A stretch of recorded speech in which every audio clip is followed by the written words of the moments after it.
بسم اللہ الرحمن الرحیم۔ السلام علیکم۔ اس ویڈیو میں ہم تفسیر ابن کثیر ضیاء القرآن کو آگے کنٹینیو کریں گے۔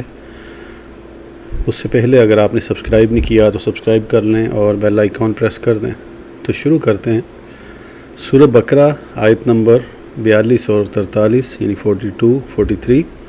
وَلَا تَلْبِسُوا الْحَقَّ بِالْبَاطِلِ وَتَكْتُمُوا الْحَقَّ وَأَنْتُمْ تَعْلَمُونَ وَأَقِیمُوا الصَّلَاةَ وَآتُوا الزَّکَاةَ وَارْکَعُوا مَعَ الرَّاکعِینَ، اور مت ملایا کرو حق کو باطل کے ساتھ اور مت چھپاؤ حق کو حالانکہ تم اسے جانتے ہو، اور صحیح ادا کرو نماز اور دیا کرو زکوٰۃ اور رکوع کرو رکوع کرنے والوں کے ساتھ۔ یہود کی اس بد خصلت سے جو وہ حق کو باطل کے ساتھ ملا دیا کرتے تھے منع کیا جا رہا ہے۔ وہ کبھی تو حق کو چھپاتے، کبھی اس میں تعویلیں کرتے اور کبھی باطل کو ظاہر کرتے تھے۔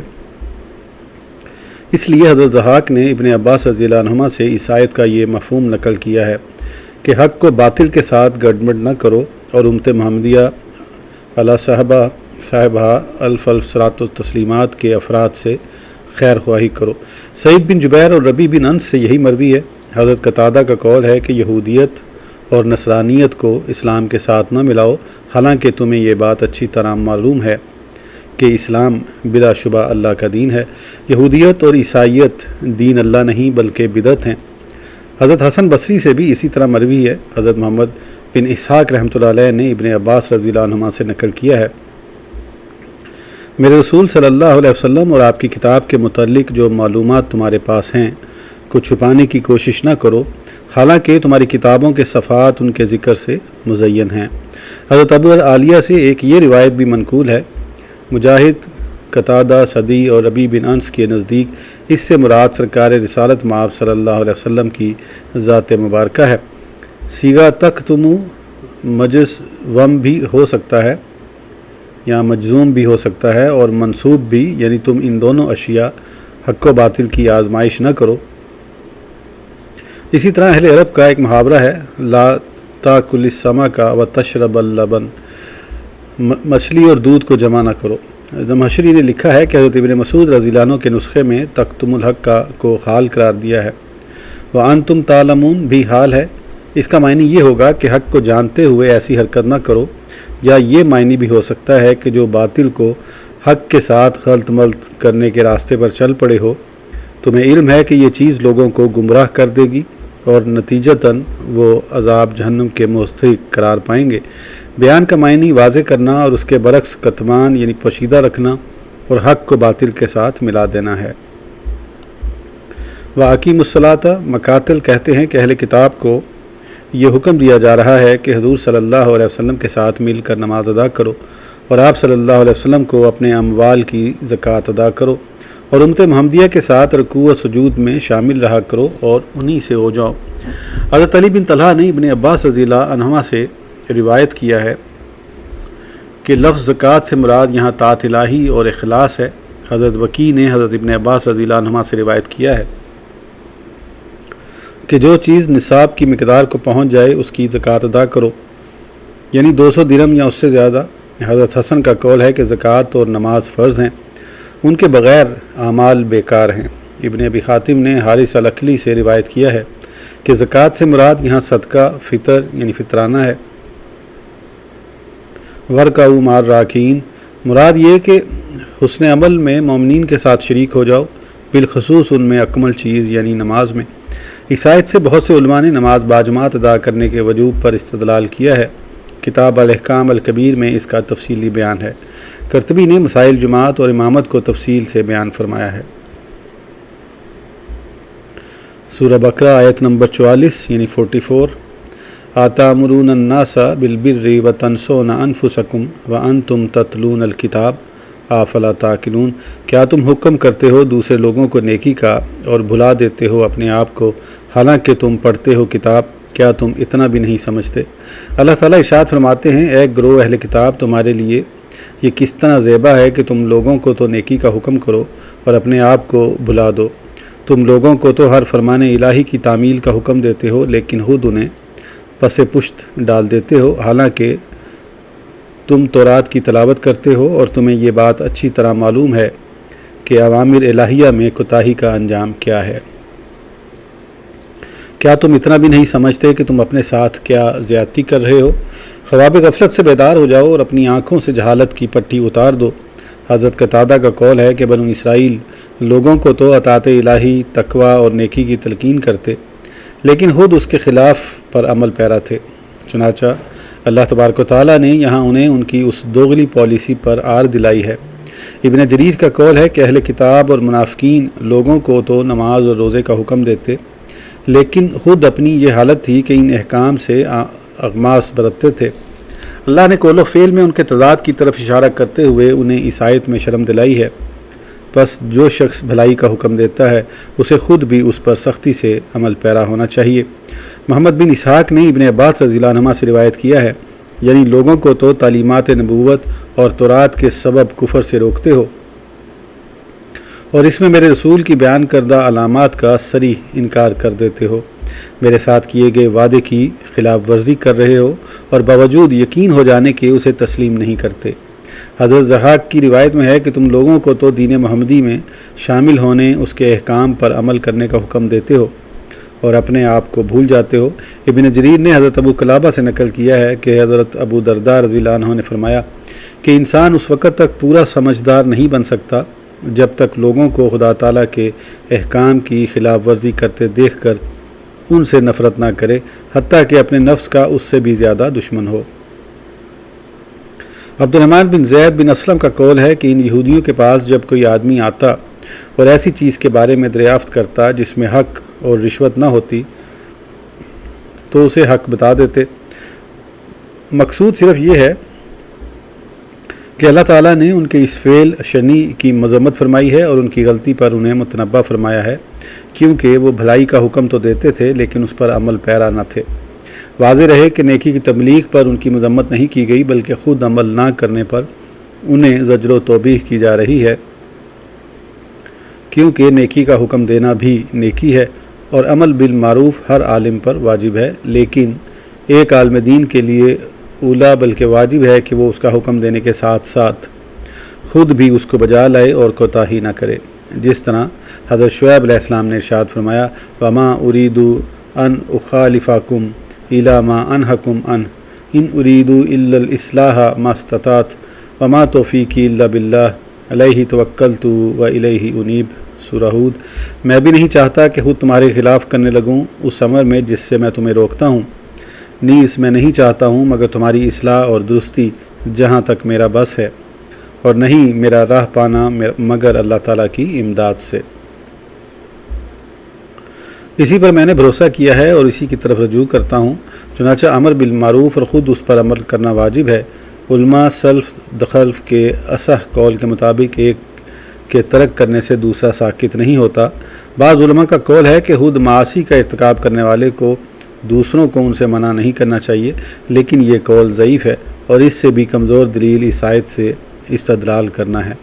یہ آیت ان کے موقف کی دلیل نہیں بن سکتی۔ صحیح یہ ہے کہ عالم دین کو امر بالمعروف کا فریضہ انجام دینا چاہیے، اگرچہ اسے خود نہ بھی بجا لائے، اور نہی عن المنکر کی تبلیغ کرے اگرچہ وہ خود اس کا مرتکب بھی ہو۔ حضرت سعید بن جبیر رضی اللہ عنہ کا قول ہے اگر ہر شخص اس خدشے سے نیکی کا حکم نہ دے اور برائی سے نہ روکے کہ وہ خود اس چیز پر عمل نہ کر سکے گا یا اس کا ارتکاب کر بیٹھے گا، تو اس طرح امر بالمعروف اور نہی عن المنکر کی تبلیغ کا فریضہ انجام دینے والا کوئی نہ رہے گا۔ میں کہتا ہوں اطاعت کو ترک کرنا اور معلوم ہونے کے باوجود معصیت کا ارتکاب کرنا قابل مذمت ہے۔ جاننے والا اور لا علم برابر نہیں ہو سکتے، اس کی وعید بے شمار احادیث میں آئی ہے۔ جیسے امام ابو القاسم طبرانی نے معجم الکبیر میں حضرت جندب بن عبداللہ رضی اللہ عنہ سے روایت کیا ہے کہ رسول اللہ صلی اللہ علیہ وسلم نے ارشاد فرمایا وہ عالم جو لوگوں کو تو بھلائی کی تلقین کرتا ہے لیکن خود اس پر عمل نہیں کرتا، اس کی مثال اس چراغ کی طرح ہے جو لوگوں کو تو روشنی دیتا ہے لیکن اپنے آپ کو جلا رہا ہے۔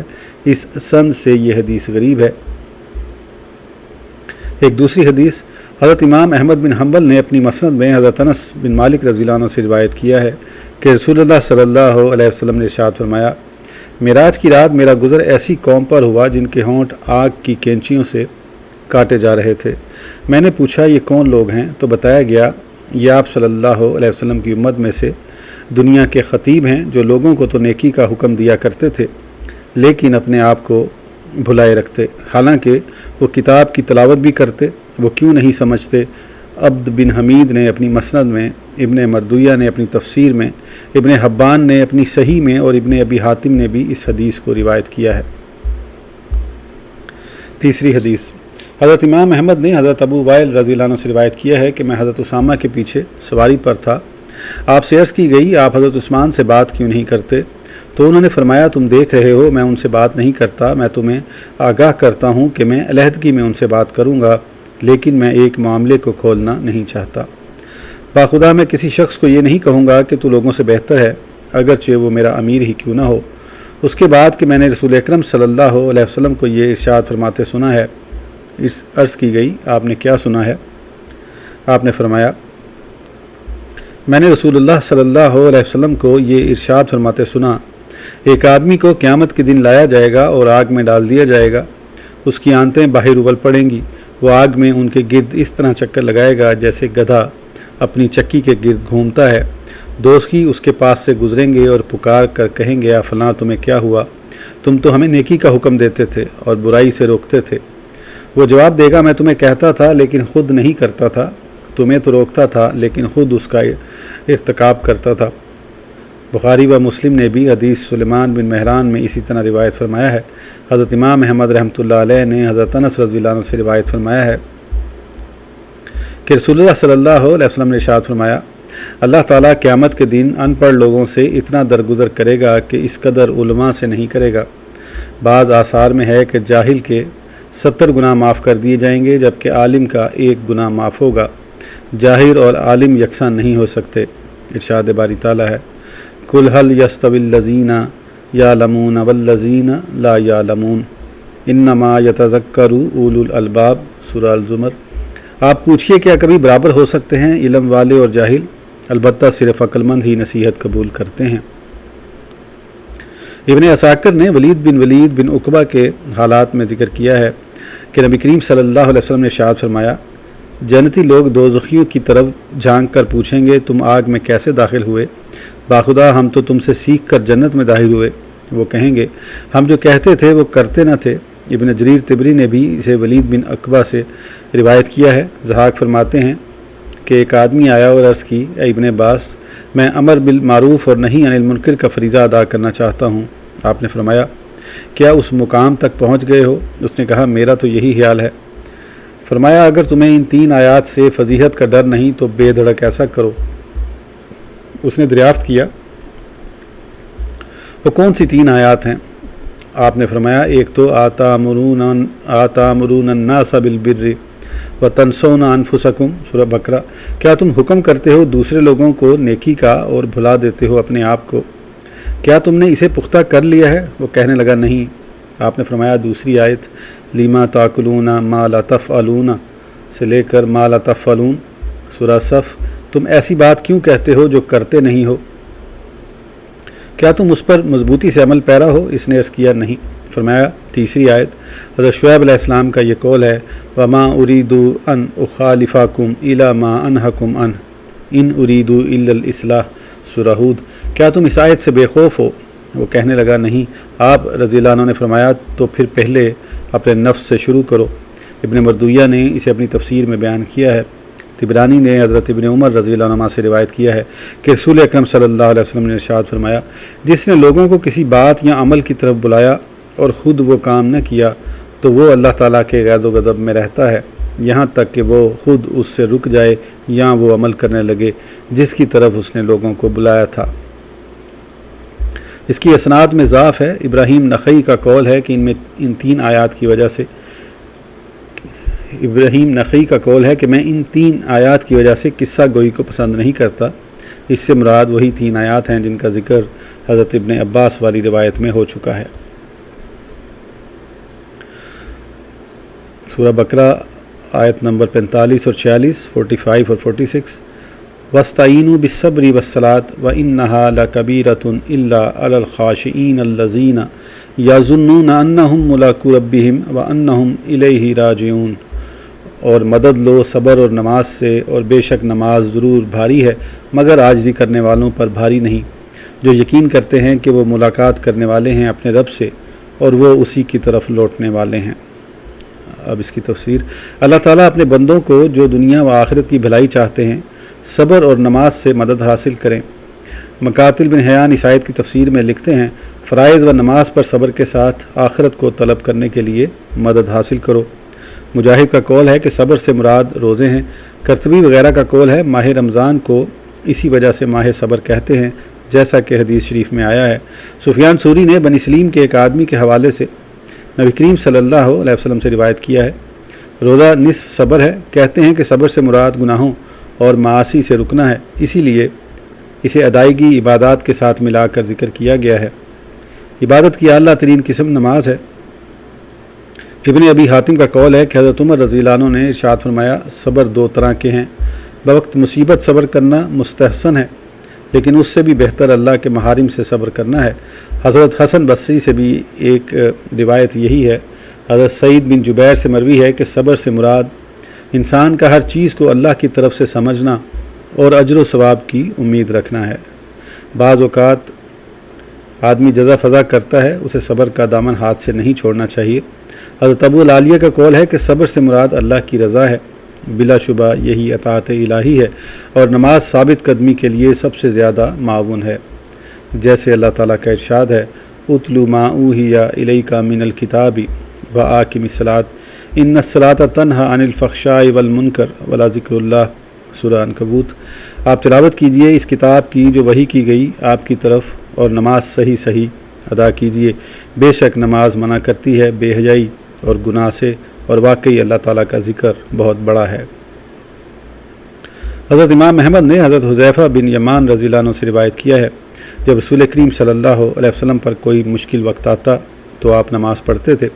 ابو داؤد شریف میں بھی یہ روایت موجود ہے۔ ابن جریر نے بھی اسے ذکر کیا ہے۔ محمد بن نصر مروزی کتاب الصلاح میں لکھتے ہیں کہ حضرت حذیفہ رضی اللہ عنہ سے ارشاد فرمایا، میں جنگ خندق کی رات حضور صلی اللہ علیہ وسلم کی بارگاہ میں حاضر ہوا تو آپ صلی اللہ علیہ وسلم ایک بڑی چادر میں لپٹے نماز ادا فرما رہے تھے۔ آپ صلی اللہ علیہ وسلم کا یہ معمول تھا کہ جب بھی کوئی پریشانی ہوتی نماز پڑھا کرتے۔ حضرت علی رضی اللہ عنہ سے مروی ہے کہ بدر کی رات میں نے دیکھا کہ سب سو گئے تھے سوائے رسول اللہ صلی اللہ علیہ وسلم کے، اور آپ صلی اللہ علیہ وسلم ساری رات نماز ادا فرماتے اور دعا گو رہے حتیٰ کہ صبح ہو گئی۔ ابن جریر نے لکھا ہے کہ سرکار رسالت مآب صلی اللہ علیہ وسلم کا گزر ابو ہریرہ رضی اللہ عنہ کے پاس سے ہوا۔ وہ بھوک سے نڈال تھے۔ آپ صلی اللہ علیہ وسلم نے دریافت فرمایا، کیا تمہارے پیٹ میں درد ہے؟ انہوں نے عرض کی، جی ہاں۔ آپ صلی اللہ علیہ وسلم نے فرمایا، اٹھ کر نماز پڑھو، اس میں شفا ہے۔ ابن جریر نے لکھا ہے کہ حضرت ابن عباس رضی اللہ عنہما سفر میں تھے کہ آپ کو اپنے بھائی قسم کے انتقال کی خبر ملی۔ آپ رضی اللہ عنہ نے انا للہ و انا الیہ راجعون پڑھا، راستے کے ایک طرف اونٹ کو بٹھا کر 2 رکعت نماز ادا فرمائی۔ اس میں طویل التحیات بیٹھے، پھر اٹھ کر اپنی سواری کی طرف چلے۔ یہ آیت کریمہ آپ کی زبان پر تھی، وَاسْتَعِینُوا بِالصَّبْرِ وَالصَّلَاةِ۔ ابن جریر کا قول ہے، صبر اور نماز سے اللہ کی رحمت ملتی ہے۔ انہا میں ضمیر الصلاۃ کی طرف لوٹا رہی ہے۔ مجاہد کا یہی حال ہے، یہی خیال ہے۔ ابن جریر نے بھی اسے پسند کیا ہے۔ بعض علماء کا قول ہے کہ مدلول کلام یعنی وصیت اس کا مرجع ہے، جس طرح قصہ قارون میں وما یلقاھا کی ضمیر ہے، وقال الذین اوتوا العلم ویلکم ثواب اللہ خیر لمن آمن وعمل صالحا ولا یلقاھا الا الصابرون، سورہ قصص۔ اور کہا ان لوگوں نے جنہیں دنیا کی بے ثباتی کا علم دیا گیا تھا، حیف ہے تمہاری عقل پر، اللہ کا ثواب بہتر ہے اس کے لیے جو ایمان لے آیا اور نیک عمل کیے، اور انہیں مرحمت کی جاتی یہ نعمت بجز صبر کرنے والوں کے۔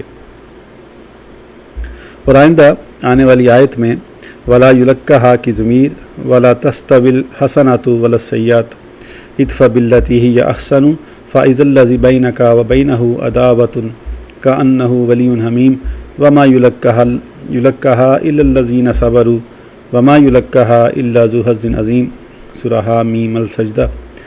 نہیں یکساں ہوتی نیکی اور برائی، برائی کا تدارک اس نیکی سے کرو جو بہتر ہے، پس ناگہاں وہ شخص تیرے درمیان اور اس کے درمیان عداوت ہے، یوں بن جائے گا گویا تمہارا جانی دوست ہے، اور نہیں توفیق دی جاتی ان خصائل حمیدہ کی بجوز ان کے جو صبر کرتے ہیں، اور نہیں توفیق دی جاتی ان کی مگر بڑے خوش نصیب کو۔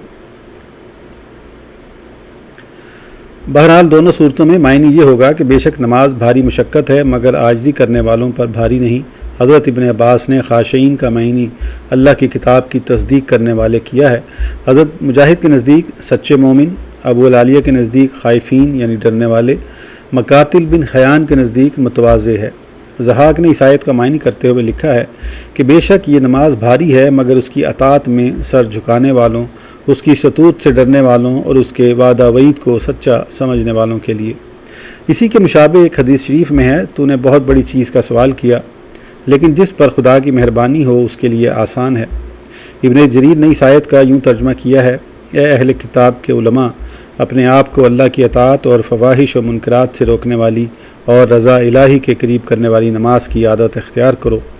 الا علی الخاشعین یعنی اس کی اطاعت میں تواضع اور عاجزی کرنے والے، اس کے خوف کے سامنے تذرہ اور زاری کرنے والے۔ اس آیت کریمہ سے بظاہر یہی محسوس ہوتا ہے کہ یہ خطاب بنو اسرائیل کو ہے، لیکن یہ حکم صرف ان کے ساتھ ہی مخصوص نہیں بلکہ یہ حکم عام ہے جو ان سمیت سب کو شامل ہے۔ واللہ اعلم۔ الذین یظنون انہم ملاقو ربہم، سابقہ کلام کی تکمیل کی جا رہی ہے کہ نماز یا وصیت بوجھل چیز ہے مگر عاجزی کرنے والوں کے لیے، جو یہ سمجھتے ہیں کہ کل قیامت کے دن اپنے رب کے سامنے پیش ہوں گے۔ ان کے سارے امور اسی کی مشیت کے تابع ہیں، اپنے عدل کے ساتھ جو چاہے فیصلہ فرماتا ہے۔ اسی لیے جب انہیں روز قیامت اور حساب و کتاب کا یقین ہے، نیک اعمال کرنا اور منکرات کو ترک کرنا ان کے لیے آسان ہے۔ جہاں تک لفظ ظن کا تعلق ہے، ابن جریر رحمۃ اللہ علیہ کا قول ہے کہ اہل عرب لفظ ظن کو دو مختلف اور متضاد معنی میں استعمال کرتے ہیں۔ ان کے نزدیک ظن کا معنی یقین بھی ہے اور شک بھی۔ اسی طرح لفظ صدفہ کو تاریکی اور روشنی دونوں معنی میں استعمال کرتے ہیں، اور مغیث کا معنی فریاد کرنے والے کو بھی اور مدد کرنے والے کو بھی کہتے ہیں۔ وغیرہ اسماء جو ازداد کے لیے استعمال ہوتے ہیں، یعنی ایسی اشیاء کے لیے جو باہم مختلف اور متضاد ہوں۔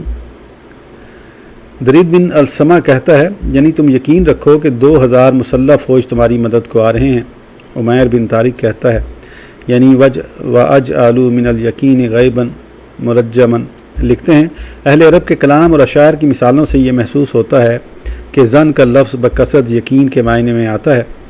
صاحب عقل و فہم کے لیے اتنی مثالیں کافی ہیں۔ قرآن کریم میں ایک اور جگہ بھی یہ لفظ اس معنی میں استعمال ہوا ہے، وَرَأَى الْمُجْرِمُونَ النَّارَ فَظَنُّوا أَنَّهُمْ مُوَاقِعُوهَا، سورہ کہف، اور دیکھیں گے مجرم جہنم کی آگ کو اور وہ خیال کریں گے کہ وہ اس میں گرنے والے ہیں۔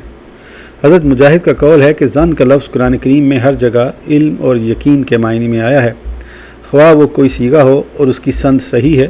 ابو العالیہ، ربیع بلنس، صدی اور قتادہ کا یہی قول ہے۔ ابن جریج کا قول ہے کہ یہ آیت معنی میں اس آیت کے موافق ہے۔ انی ظننت انی ملاقٍ حسابیہ، سورہ الحاقہ۔ ای علمت، مجھے یقین تھا کہ میں اپنے حساب کو پہنچوں گا۔ ابن جریج نے ظن کا ترجمہ علم کیا ہے۔ عبد الرحمن بن زید بن اسلم کا یہی قول ہے۔ میں کہتا ہوں صحیح حدیث میں ہے کہ اللہ تعالیٰ قیامت کے دن اپنے بندے سے فرمائے گا، کیا میں نے تیرا نکاح نہیں کیا تھا؟ کیا میں نے تجھے اعزاز و اکرام سے نہیں نوازا تھا؟ کیا میں نے گھوڑے اور اونٹ تیرے لیے مسخر نہیں کیے تھے؟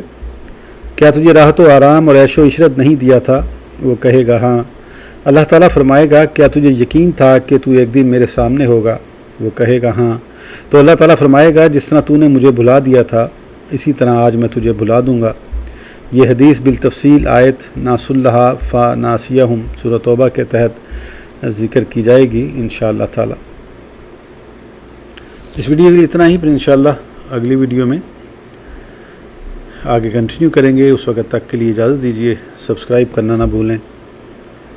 اللہ حافظ۔